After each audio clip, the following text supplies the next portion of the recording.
Hey, salut à tous, c'est Night Owl. J'attendais avec impatience le trailer de Wonder Woman qui devait être dévoilé lors de la San Diego Comic Con. D'ailleurs, si ce n'est pas encore fait, allez voir mon analyse de cette bande-annonce. Et là, surprise, un premier teaser du Justice League de Zack Snyder qui sort dans plus d'un an a également été dévoilé.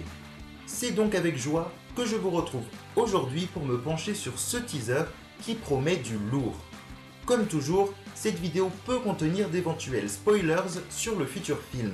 Ça reste toujours possible. Si vous choisissez de rester, c'est parti!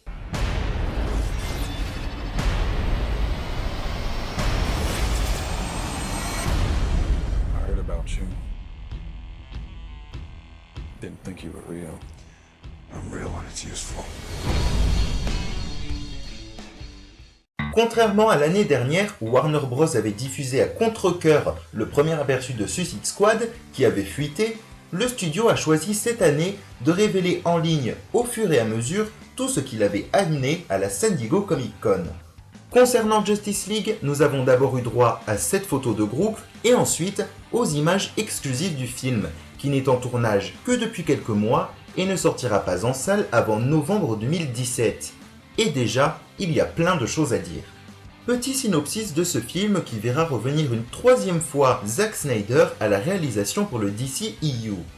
Alimenté par sa foi restaurée en l'humanité et inspiré par le sacrifice de Superman, qui est considéré comme mort, juste comme ça au passage, Bruce Wayne et sa nouvelle alliée, Diana Prince, alias Wonder Woman, décident de recruter des méta-humains pour créer une ligue de héros capable de protéger la Terre d'un ennemi qui approche, nous y reviendrons. Le trailer de la Comic Con montre que Batman et Wonder Woman concentrent leurs efforts de recherche sur les méta-humains repérés par Lex Luthor dans Batman v Superman. En plus de Wonder Woman, qui en faisait partie, cela signifie donc Flash, Aquaman et Cyborg. L'Aquaman de Jason Momoa est le premier à apparaître dans ce premier aperçu. Bruce Wayne le trouve dans un village où il vient l'hiver pour offrir son aide. On peut imaginer, en connaissant un minimum le personnage, que le village en question soit Amnesty Bay, où Arthur Curry a grandi, élevé par son père adoptif. Mera, sa femme, apparaîtra dans le film, et on sait que William Dafoe incarnera Nuidis Vulko. Le peuple d'Atlantis jouera donc un rôle majeur dans Justice League, ce qui devrait nous préparer au film solo d'Aquaman, réalisé par James Wan et qui sortira en salle en 2018. Le look du roi d'Atlantis, bien que badass, dérange beaucoup de monde. Certes, on est habitué aux costumes orange et vert et aux cheveux blonds, mais cette version cinéma s'inspire également de comics, plus précisément du Aquaman des années 90. Si Aquaman se montre dans un premier temps hostile à l'idée de rejoindre l'équipe de Bruce Wayne, ce n'est pas le cas du Barry Allen, alias Flash, interprété par Ezra Miller. En effet, avec ses pouvoirs hors du commun qui lui permettent de se déplacer dans un monde qui reste immobile, il se sent seul, sans amis comme il le dit. Lui aussi est apparu dans Batman v Superman avec 2 caméos, dans le dossier méta-humain de Lex Luthor, mais aussi dans un rêve de Bruce, où il le mettait en garde contre des événements à venir dans le futur, ce qui laisse supposer qu'il jouera un rôle essentiel dans l'avenir de l'univers cinématographique d'ici.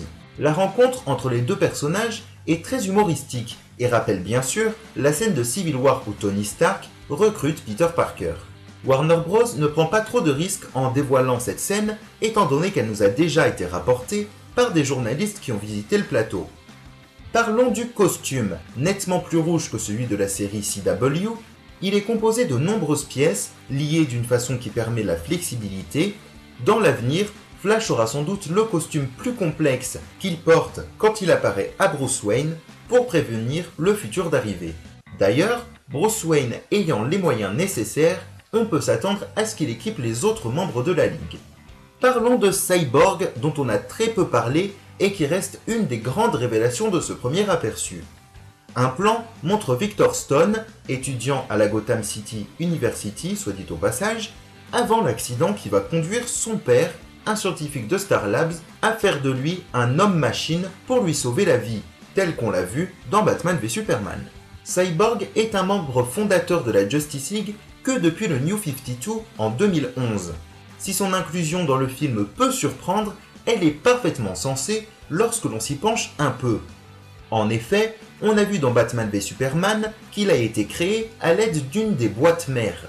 L'existence de ces objets mystérieux devrait être ce qui va attirer sur Terre Steppenwolf, qui sera le vilain du film, et le méchant DC ultime, Darkseid. C'est Lex Luthor qui a communiqué avec Steppenwolf dans cette scène de la version longue de Batman v Superman, et c'est pourquoi Jesse Eisenberg reprendra le rôle de Luthor dans Justice League. Il existe a priori 3 boîtes mères confiées à 3 peuples vivant sur Terre, les humains, comme le montre ce plan, mais aussi les Amazones et les Atlantes. Les boîtes mères font un bip bip particulier et c'est le son qu'imite Lex Luthor à la fin de Batman v Superman, dans cette scène qui peut paraître très bizarre si on ne le savait pas. Bon, je pense avoir tout dit sur Aquaman, Flash et Cyborg, revenons à la Trinité. Quoi de neuf pour les 3 héros emblématiques de DC Comics? Superman, sans surprise, n'apparaît pas dans ce premier aperçu. Il sera bien dans le film, mais peut-être son retour à la vie nous réserve-t-il des surprises, comme dans l'histoire du si bien nommé La mort de Superman. L'homme d'acier est visible sur la photo du groupe avec un changement radical, il sourit. Pour ce qui est de Batman, le Chevalier Noir porte une batsuit légèrement modifiée par rapport à celle de l'Aube de la Justice, moins grise et plus noire, semblant plus épaisse, plus résistante.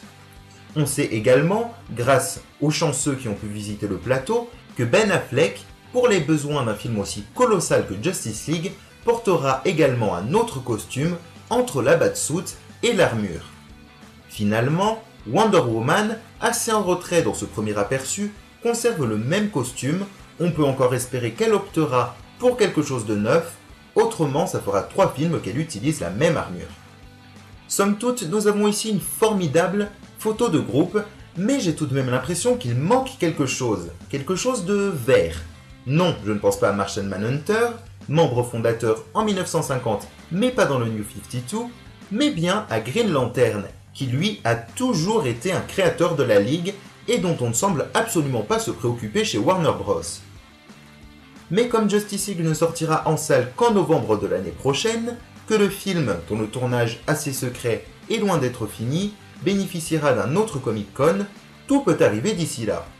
N'oublions pas que Green Lantern et Shazam, 2 membres de la Justice League dans les comics, auront droit à leur film solo dans les années qui viennent et pourront à tout moment rejoindre le DC Extended Universe.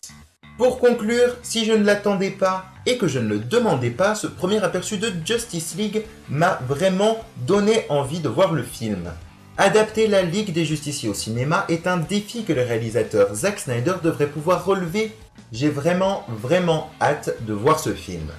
Voilà, c'est tout ce que j'avais à dire sur ce premier trailer de Justice League. N'hésitez surtout pas à laisser un commentaire pour me dire ce que vous en avez pensé ou ce que j'aurais oublié. On se retrouve prochainement avec d'autres analyses des trailers et teasers dévoilés lors de la San Diego Comic Con, plutôt des trailers de Marvel pour les vidéos à venir. N'hésitez pas à vous abonner pour être maintenu au courant quand je poste une vidéo. On se retrouve très bientôt.